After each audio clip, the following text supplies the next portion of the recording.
कहानी भारत की मध्यस्थता से रूस और यूक्रेन का शांति समझौता। लेखक Madan Mohan, global humanity mission. सालों से चले आ रहे रूस और यूक्रेन के बीच युद्ध ने न केवल दोनों देशों को बर्बाद कर दिया था, बल्कि पूरे विश्व की शांति को भी प्रभावित किया था।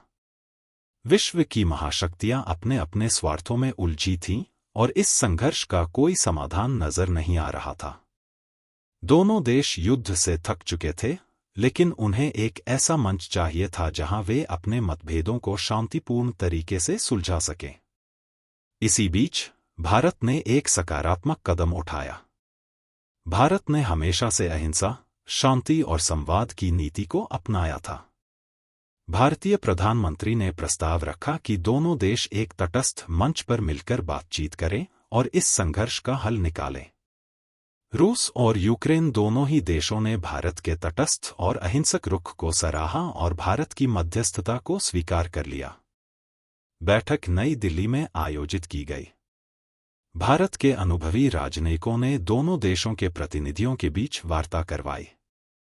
भारत ने न केवल मध्यस्थता की भूमिका निभाई, बल्कि अपनी सांस्कृतिक धरोहर और इतिहास के उदाहरण देते हुए दोनों देशों को समझाया कि युद्ध कभी भी किसी समस्या का स्थायी समाधान नहीं होता। शांति और संवाद से ही विकास और समृद्धि प्राप्त की जा सकती है। रूस और यूक्रेन ने भारतीय दृष्टिकोण को गंभीरता से लिया।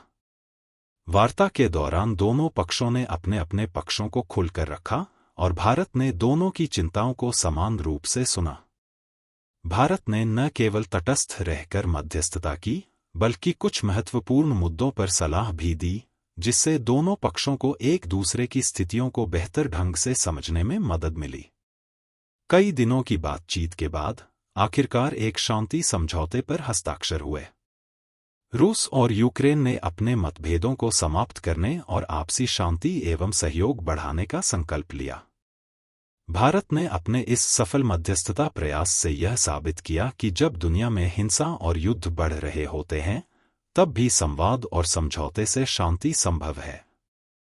इस शांति समझौते ने न केवल रूस और यूक्रेन को एक नई शुरुआत दी, बल्कि यह भी दिखाया कि भारत की भूमिका वैश्विक शांति में कितनी महत्वपूर्ण हो सकती है।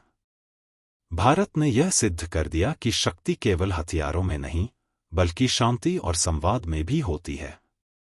भारत के प्रधानमंत्री ने इस समझौते के बाद एक भाषण में कहा, हमारी संस्कृति हमें यही सिखाती है कि मानवता की सच्ची सेवा शांति में है। यह समझौता मानवता की जीत है और मुझे गर्व है कि भारत ने इसमें अपनी महत्वपूर्ण भूमिका निभाई। इस तरह भारत ने अपनी अहिंसा और शांति के सिद्धांतों के माध्यम से दुनिया के सामने एक मिसाल पेश की और यह साबित किया कि जब संकल्प मजबूत हो तो शांति का मार्ग हमेशा निकल सकता है। लेखक की टिप्पणी। इस कहानी से हमें यह सीखने को मिलता है कि वैश्विक स्तर पर भी संवाद और सहानुभूति से बड़े विवाद सुलझाए जा सकते हैं। युद्ध और हिंसा किसी भी समस्या का स्थायी समाधान नहीं होते, बल्कि शांति, समझौता और परस्पर सम्मान से ही दीर्घकालिक समाधान प्राप्त होते हैं। इस कहानी में विवाद समाधान, कॉन्फ्लिक्ट रेजोल्यूशन के कई सिद्धांतों का प्रभावी रूप से प्रयोग किया गया है। मध्यस्थता, मीडिएशन। भारत ने रूस और यूक्रेन के बीच एक तटस्थ मध्यस्थ के रूप में भूमिका निभाई। दोनों पक्षों को संवाद के लिए एक सुरक्षित मंच प्रदान किया गया, जहां वे अपने मुद्दों को शांतिपूर्ण तरीके से रख सकें। यह मध्यस्थता विवाद समाधान में एक महत्वपूर्ण भूमिका निभाती है, क्योंकि इससे दोनों पक्षों के बीच एक तटस्थ तीसरे पक्ष द्वारा समाधान निकाला जा सकता है। संवाद, डायलॉग। वार्ता प्रक्रिया के दौरान दोनों देशों को अपनी अपनी चिंताओं और आवश्यकताओं को खुलकर व्यक्त करने का अवसर मिला। संवाद के माध्यम से दोनों पक्षों ने एक दूसरे की स्थितियों को बेहतर ढंग से समझा, जिससे समाधान की दिशा में प्रगति हुई। समानता और निष्पक्षता, इक्विटी एंड फेयरनेस।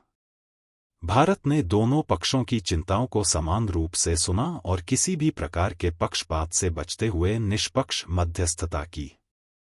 इस निष्पक्षता ने दोनों देशों को वार्ता में भरोसा और सहयोग बढ़ाने में मदद की। सांस्कृतिक और ऐतिहासिक दृष्टांत, cultural and historical perspective. Bharat ने अपने सांस्कृतिक और ऐतिहासिक अनुभवों के उदाहरण देकर दोनों पक्षों को यह समझाया कि युद्ध कभी भी स्थायी समाधान नहीं होता और केवल शांति और संवाद से ही विकास संभव है। यह दृष्टिकोण विवाद समाधान के दौरान एक सकारात्मक दृष्टिकोण को बढ़ावा देता है।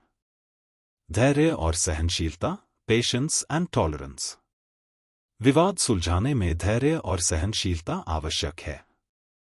वार्ता कई दिनों तक चली और दोनों पक्षों ने धैर्यपूर्वक एक दूसरे की चिंताओं को सुना, जिससे अंततः शांति समझौता संभव हो पाया। आपसी सम्मान, म्यूचुअल रिस्पेक्ट। भारत ने इस प्रक्रिया के दौरान दोनों देशों को यह संदेश दिया कि आपसी सम्मान के बिना कोई भी समाधान दीर्घकालिक नहीं हो सकता। एक दूसरे की चिंताओं और हितों का सम्मान करते हुए समाधान की ओर बढ़ना एक महत्वपूर्ण सिद्धांत है। सुलह, रेकन्सिलिएशन। शांति समझौता के माध्यम से दोनों देशों ने अपने मतभेदों को खत्म कर सुलह की दिशा में कदम बढ़ाया। सुलह का सिद्धांत यह मानता है कि अतीत की गलतियों को भुलाकर भविष्य के लिए एक सकारात्मक संबंध स्थापित किया जा सकता है। इन सिद्धांतों के माध्यम से भारत ने रूस और यूक्रेन के बीच एक महत्वपूर्ण विवाद का शांतिपूर्ण समाधान करने में सफलता प्राप्त की। धन्यवाद।